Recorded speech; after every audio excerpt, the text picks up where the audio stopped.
বিক্ষোভে উত্তাল ইন্দোনেশিয়ার রাজধানী জাকার্তা। রাজনৈতিক ও অর্থনৈতিক সংস্কারের দাবিতে ক্ষোভে ফুঁসছে শত শত মানুষ। বৃহস্পতিবার শুরু হওয়া এই বিক্ষোভ রূপ নিয়েছে সহিংসতায়।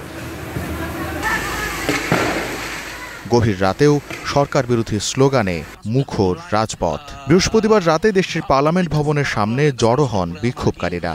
তাদের দমাতে টিয়ার গ্যাস ও জলকামান ব্যবহার করে পুলিশ। এ সময় একটি সাজোয়া গাড়ির ধাক্কায় প্রাণ হারান মোটরসাইকেল চালক ও রাইড শেয়ারিং কর্মী আফফান কুনিয়াওয়ান।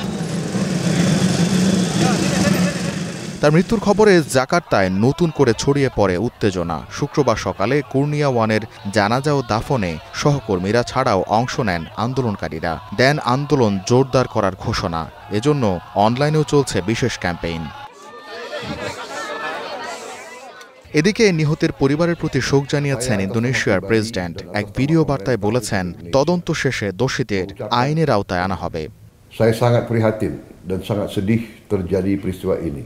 স্থানীয় গণমাধ্যম বলছে, ইন্দোনেশিয়ার সংসদ সদস্যরা মাসে গড়ে 1 কোটি রুপিয়া বেতন পান, যা প্রায় $6,150 সমান। অথচ দেশটির গড় মাসিক আয় মাত্র 31 লাখ রুপিয়া, যা $188 কাছাকাছি।